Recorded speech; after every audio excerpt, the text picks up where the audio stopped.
friends, and welcome back to my potentially glorious, currently rather dilapidated Victorian duplex here in Nova Scotia, where today we're going to be doing a little cozy walkthrough house tour. But this is not going to be like your average house tour here on YouTube, because in this case, we are in the absolute middle of a bunch of renovations. We've got projects going on all over the place, so this is not polished, curated, beautiful. This is reality. This is dusty, dirty, multiple open-ended projects going on a little bit all over the place. But that is reality, and sometimes people like to see a little healthy dose of reality here on the platform. If this is your first time on the channel, I hope you really enjoy it. Feel free to check out some of the other videos if you like the walkthrough.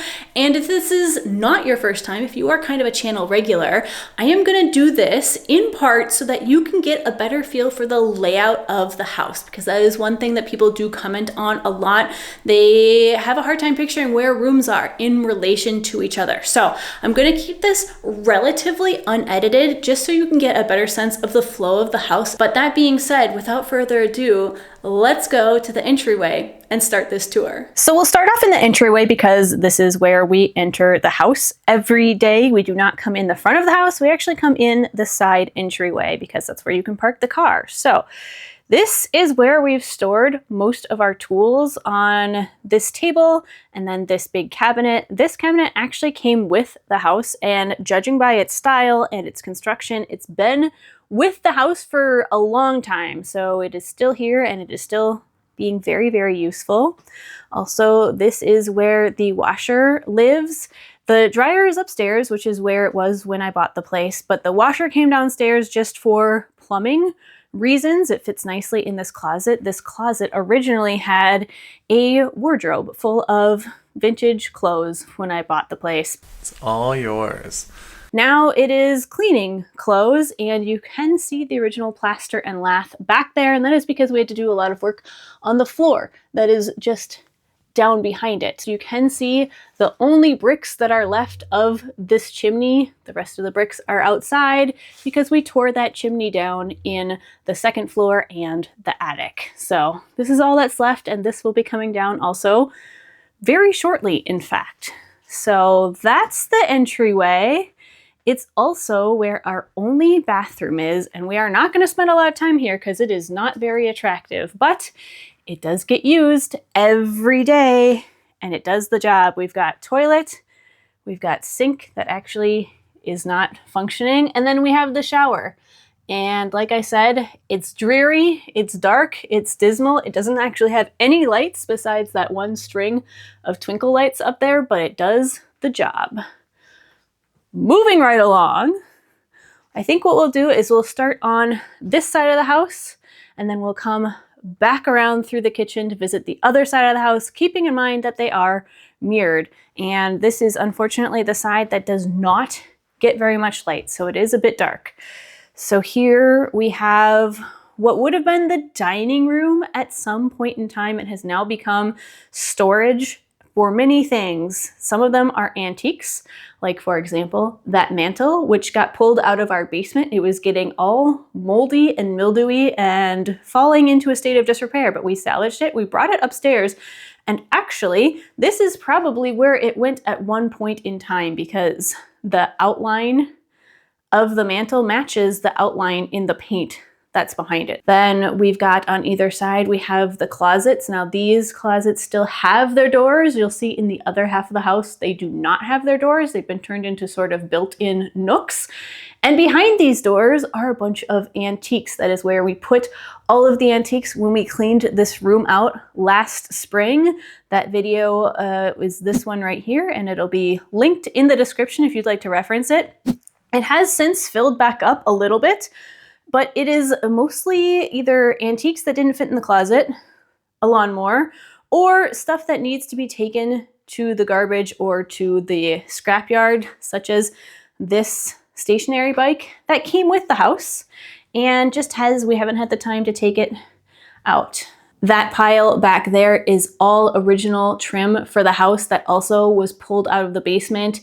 It was getting wet and soggy and molded, but it should still be salvageable. So it's over in the corner. It's all dried out. It's all good. It's just waiting for us to have the time to put it back into the house. And actually, if we look back into the entryway, you can see where somebody had at some point in history moved the door to the basement. So originally the doors to the basement were actually, hi Corgi, that little thing didn't come with the house. So this is where the two doors to the basement are. Again, the house is mirrored, it is a duplex. This is the dividing wall right here. So we have one door down to the basement and the other door down to the basement. And you can see this is where somebody had moved the door at one point, but what it meant was that when you opened that door, you had a very large and very awkward drop down to the stairs. We spent some time building a new, much better set of stairs and then replacing the door back where it was originally. It worked so much better there. And in the process of doing that, we did also discover some very cool, very old wallpaper. You can see it all around where the door trim had been, and it actually continues under as far as we can see behind this masonite here. Just keeps going. So at some point, if we ever take out all of this beige masonite, we might have an entire wall or multiple walls of this wallpaper. And I say multiple walls because you can see that all of this wall here, including that gorgeous curve, that is all masonite as well, or hardboard, depending on what part of the country you're in. Here we've got another beautiful piece of furniture that came with the house, an old dresser. It looks like it's got the tiger oak, but that's actually painted on. That is not real. If you scrub too hard, that design comes off because it is simply stamped on. If you've been around the channel for a while, this will probably come as no surprise to you, but I have always been that one friend that plans everything, whether that is for vacations, outings, for the renovation, or just for my own YouTube videos.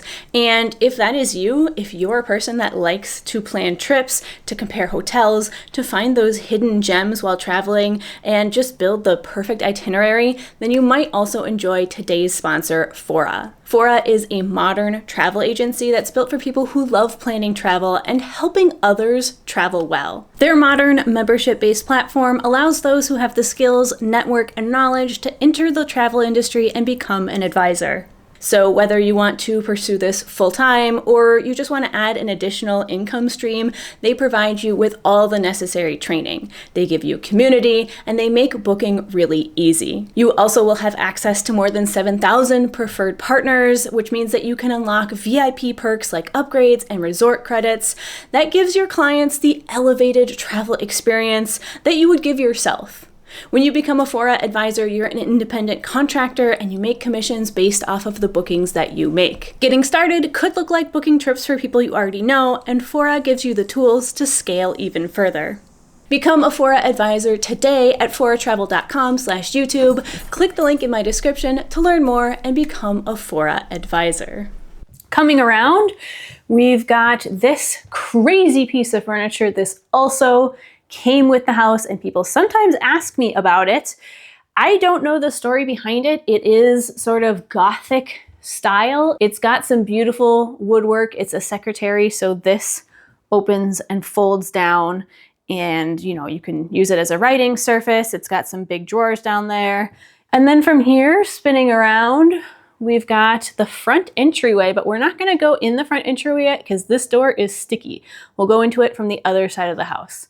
So from here, we're just gonna come into the living room, I guess you would call it, which we are taken to calling it the hardwood room because you can see it's where we're storing all of our hardwood flooring. This is 600 square feet of original hardwoods pulled out of a condo in Montreal. And it's beautiful, thin maple, tongue and groove flooring. Not the new engineered hardwood. This is the old, original, beautiful maple hardwood flooring. It is acclimating And then on top of that, we also have all of the insulation that came out from the front entryway. You'll see why in a second. But yes, this room, because it doesn't need a lot of work or a lot of urgent work, it has become sort of another storage area. There's the sofa that we rescued from the dump. We did just go to the dump and we found another really cute antique couch. It was free, somebody was throwing it out. It fits perfectly in this gorgeous bay window that we've got here. And then we also installed a small table here, which is also the workstation for the drill press, which, as you can see, got some use recently. Moving on, I think what we'll do is we'll spin back around. Those are the stairs going up, but we will do the upstairs after we've finished the first floor. And to do that, we'll walk all the way back around. Here's another tool wall. Also, our wall of PPE, which is a little bit empty because actually I was using some upstairs, but we've got hearing protection, we've got eye protection, we have masks, full masks and half masks. Yeah, lots of PPE going on here. This is the ironing board cabinet. The ironing board is still in there. One mystery that we still have not discovered yet is what this is. It is interestingly not mirrored on the other half of the house, which we're going to go in right now. So this threshold right here, the corgi threshold, we're now stepping into the other half of the house. And it's also, you can see the sunnier side of the house. This is the ironing board cabinet over here. Now on this half, it got this wood paneling at some point, I would guess 60s, 70s, 80s, at some point they came in and wood paneled it. And so they covered over, they took the ironing board out and covered over it. And it just became a built-in shelf, which is kind of nice. This, it has a curtain here for the heat and the insulation in the wintertime, but it's actually a nice, lovely pass-through window into the dining room on the other side, which we will see shortly. This is also the source of the everybody's favorite wallpaper. It's such lovely wallpaper. It really is so cheerful and fun. So that is one half of the kitchen. If we spin around here, we'll see the other half. Not much has changed in here. It looks very similar to the way it did when I purchased it, other than the fact that it is much cleaner. We have put a lot of insulation down there because that is one source of cold in the winter. There's a lot of gaps to the outside down there. Also, I just talked to Shannon through her floor because her house is barely a house. It's more like Swiss cheese. Swiss coffee for the Swiss cheese house. So for now, until we can tackle it properly, insulation. We also have this beautiful cast iron sink. Again, came with the house.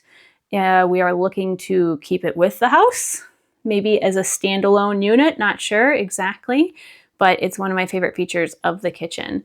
Then we've got some kind of goofy built-in shelves here. You can see the bump out for where the chimney is. So the chimney we saw earlier, that's the other side of this right here. And you can see it oddly juts out, cuts into the counter space here. Kind of annoying, but it will be coming down shortly. Friends, today's episode is brought to you by Masa Chips. I do love a good tasty sponsor, and Masa is no exception. They're out here creating chips the original way, with organic corn cooked in 100% grass-fed beef tallow and seasoned with real ingredients. No seed oil, no mystery chemicals, just real food. Now I've got their variety pack here. It's got a bunch of different flavors, and I should probably pick a favorite, but to be honest, there are so many good flavors. The lime is zesty and fresh, made from real organic limes. The blue chips are great too. They're a little bit nuttier than the original ones, although even those are fantastic. You can never beat a classic. Plus, I'm gonna have to say that my mom's is probably the Hatch chili, considering that I caught her breaking into these and had to leave a note warning her off until I could finish filming this sponsorship. So they're great by themselves. They're great in a bit of salsa or guacamole. They're super sturdy too, so they're not gonna snap off in your guac. Ready to give Masa a try? Go to masachips.com/Shannon and use code Shannon for 25% off your first order. Now, one thing to know, because Masa uses real ingredients and makes everything in small batches, certain flavors go out of stock regularly. I finally just got my hands on the churro flavor again after it was out for weeks. So again, that's masachips.com/Shannon and use code Shannon for 25% off, or click the link in the video description or scan the QR code. Moving on, this is again, like I said, the side with much better sun. So we have the nice long hallway here, but first let's swing into the dining room. Now here's we see the first of the beautiful original fireplaces here. This is a coal fireplace. And the surround, I originally thought it was marble, but actually I believe it's more common locally to be slate. So there's a better chance this is actually slate. Somebody painted it white at some point in time, but underneath all of that, it is black, which would make sense if you have a coal fireplace, right? They're notoriously dirty and sooty. And it has become one of my favorite pastimes to decorate the mantle. Now this is kind of in between seasons at the moment. Backing up, we can see that this, now remember on the other side, these were two closet doors, but here the doors have been taken off and somebody has put these sort of faux built-in units, which I'll be honest, they're very useful. They're holding a lot of stuff at the moment, so not in a hurry to change those out. Spinning around here, we've got this gorgeous table, which the date is on the underside. I believe it's from the 1890s or so. This also came with the house, and we have been using it after giving it a good cleaning. We've been using it for our main dining room table.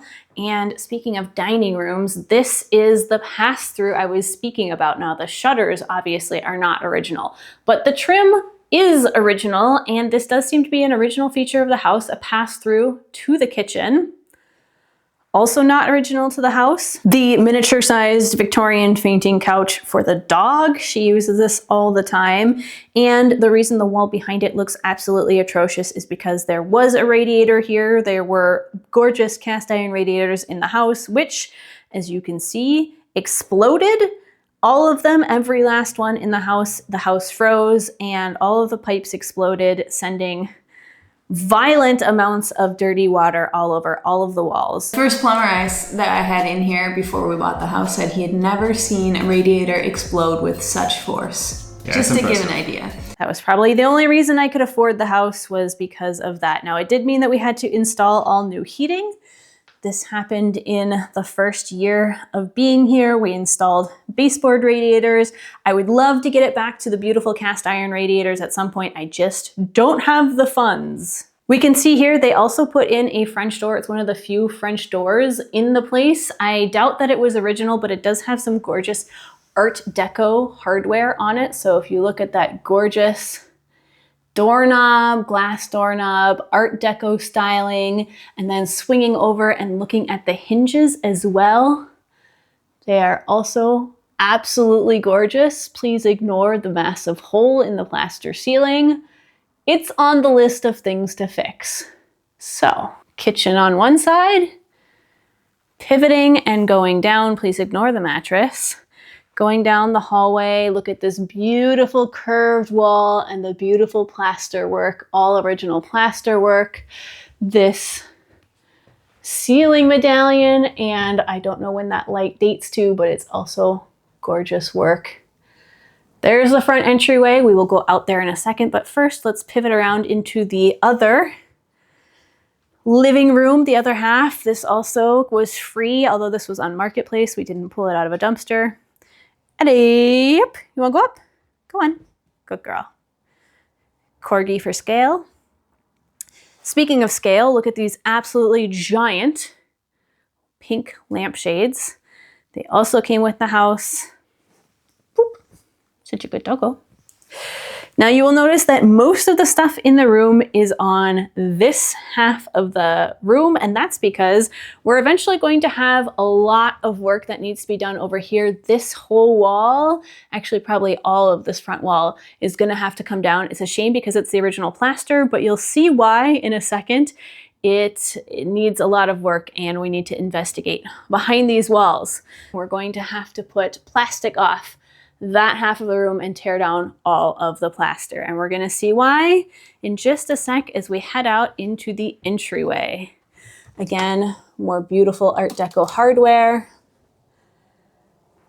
And coming into the entryway now, you will have seen all the work that we had to do in here. There was a lot of work. So originally this was the window that Jean tore out when he came to visit us. The very first thing he did on the very first day he was here. So there used to be a window here. It is now gone. We have boarded it up for now, insulated it to keep us warm.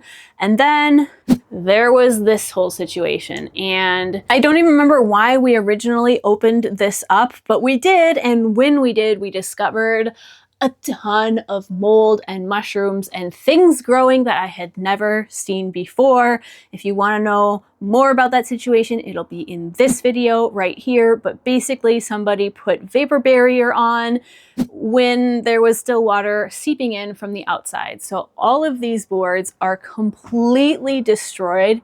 They are just shot. They're basically crumbling, and they're gonna all have to be replaced at some point. We did spray foam temporarily. I hate spray foam, and it will be removed and replaced just with new timber, but it was an absolute emergency stopgap situation. We identified the leak. It was the step flashing up there. We fixed it, so we were able to stabilize the situation, but the damage was done. There's so much dry rot. All of this is the main support column for the house, the corner of the house, and it is completely dry rotted out. Like it is just crumbling. You can crumble it in your hands. So that is why we need to tear down the blue wall in this room, because we're pretty sure that the damage extends. Before I patched it up, actually, you could see that the damage did extend. Like, look at this. You're not supposed to be able to destroy wood like that. But this does give us some really cool hints to how the facade of the house used to look. So I always suspected that instead of having one main front door, it probably had two front doors. And sure enough, you can see here it has one header and two headers. So those are original timbers. You can see actually that they filled in where the doors used to be with wood that was elsewhere, whether that's elsewhere in the house or from a different house, I don't know, but it's got wallpaper on it. So where those blue boards used to be, there was a door there. And same on this side. Here the blue boards stop at the bottom, but there are newer timbers blocking the rest of it. And then that's a much newer header that got put in. So clearly the front saw a lot of work because there's a lot more new lumber in here. So all of this is also new lumber, but interestingly, there is a footer down there. This is framed out as if there had been a giant window right here. Same with over there. There looks like there had originally, now of course that lumber is rotted and gone, but there had originally been a window there. So I suspect at some point there were two giant doors, a beautiful front facade, and then probably two big windows to let in a little more light to this area and to the rest of the house, because the stairway does get, like this whole hallway area does get quite dark sometimes. So having more light coming in through these big windows would probably have been a really lovely feature. So now that we have done the front entryway, I think it's time that we swing up the stairs. First of all, look how gorgeous this architecture is. So lovely. And we'll go all the way up the stairs and I'll show you my favorite view of the whole house, which is right at the top. Coming around here, this is one of the views that sold me on the house, and it is the mirrored view from the top of the stairs. You have one stairwell and then the other stairwell, and just look at how gorgeous that is. Completely mirrored shots.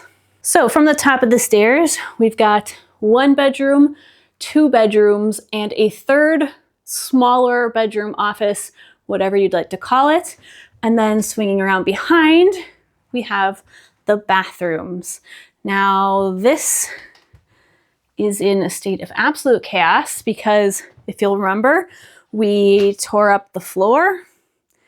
We ripped out the chimney that had been right there. You can see where it goes up to the attic. It is now patched in and insulated over for now. We've got the gorgeous and original stained glass window that is a pocket window. We discovered that on day 2 in the house. But yes, this bathroom needs a lot of work. It is on the list of things to do. We have the sail that was in the attic. Do I have a ship sail in my attic? There was a sail in the attic. There was also a ham radio equipment up there. We have the door that leads to nowhere. And this is where the dryer lives. The washer used to be there, but no more. And then we can see into the rest of the house. This is where one of the attic access points is. It's the door behind the bathroom door that leads up to the attic. But we will not be going up there. The attic full of antiques.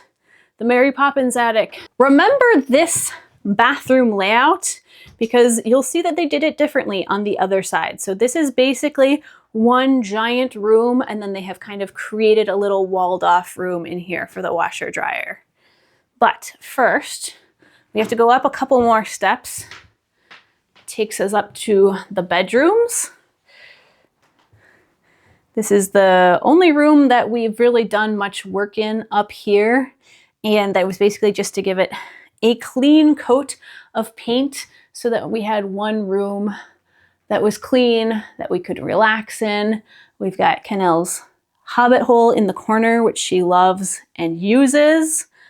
But yes, there you can see it's a decent sized bedroom.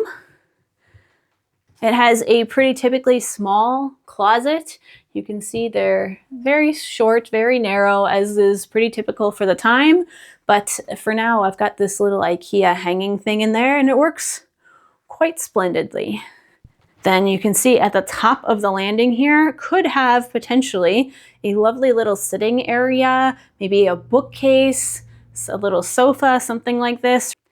And this is the next room we'll go into here. Again, a drop zone for a lot of things. We've got wallpaper, slightly more modern wallpaper, very, very old wallpaper, hand stamped wallpaper probably. And you can see the video where I pull this off and uncover it.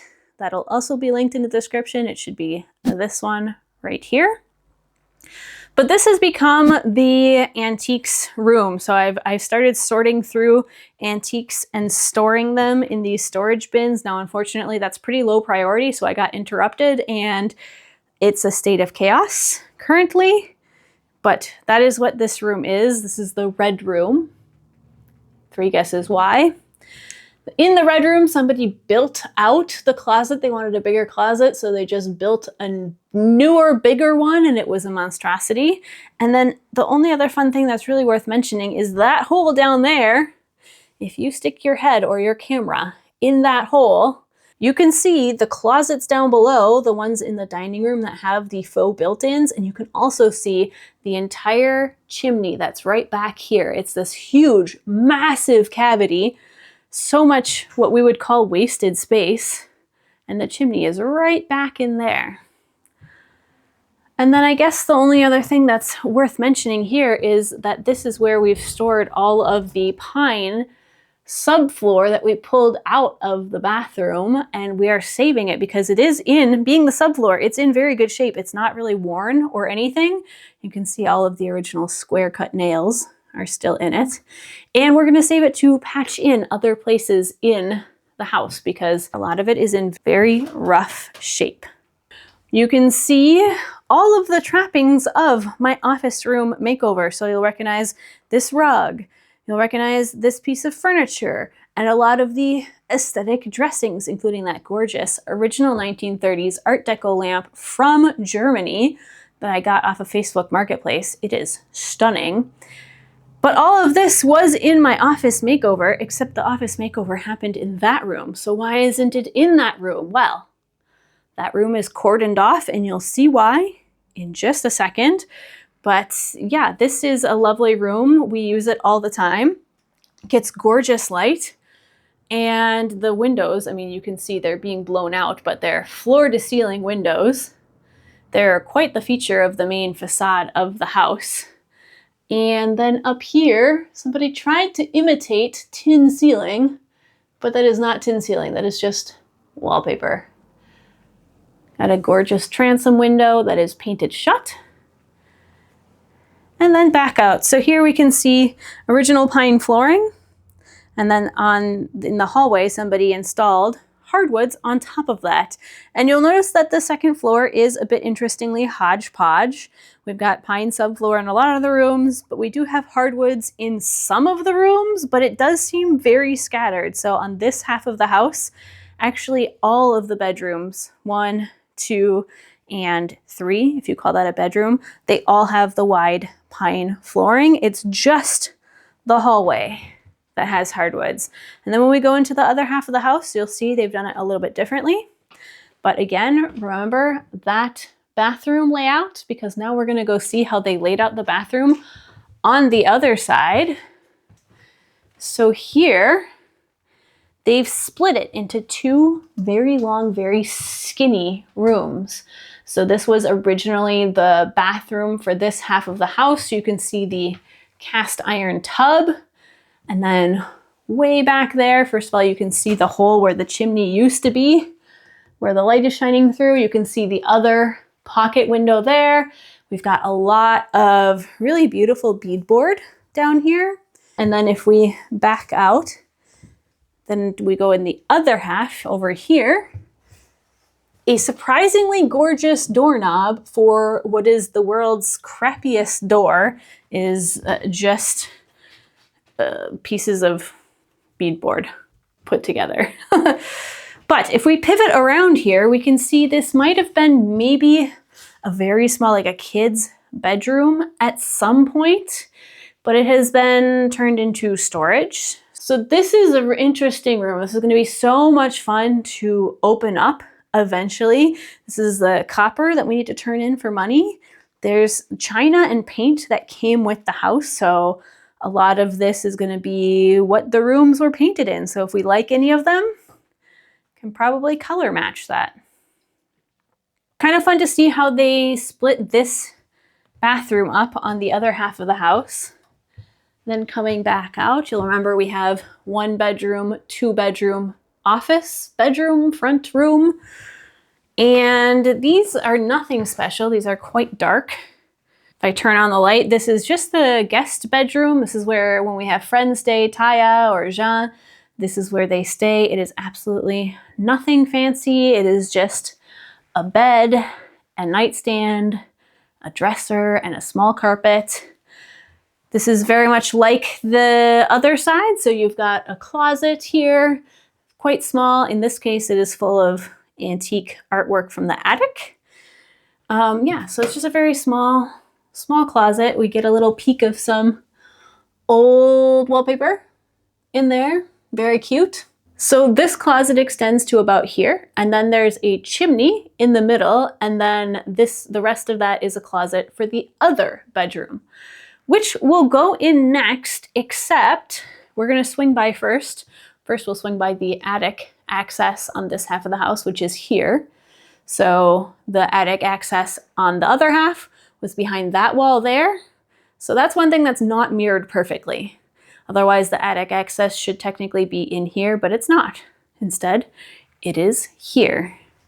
And then we would go into this bedroom, but it is again cordoned off, and I will show you why in a second if we come into our office space, which has been completely opened up and this really fun wallpaper exposed. So much fun. It is all over. It's really fun to see the whole wall like that. And then it goes all the way up to the tin ceiling, which in this case is an actual real tin ceiling. The whole thing, including as it kind of bumps down there, and that's also tin. Again, floor to ceiling walls, which is going to completely throw off the exposure of my camera.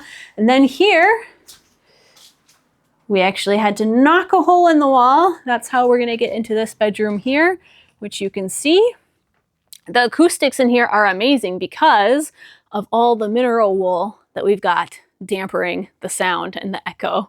So this room is the only one that we have actually torn down all of the plaster on. That was quite a fun adventure. It's a series of videos.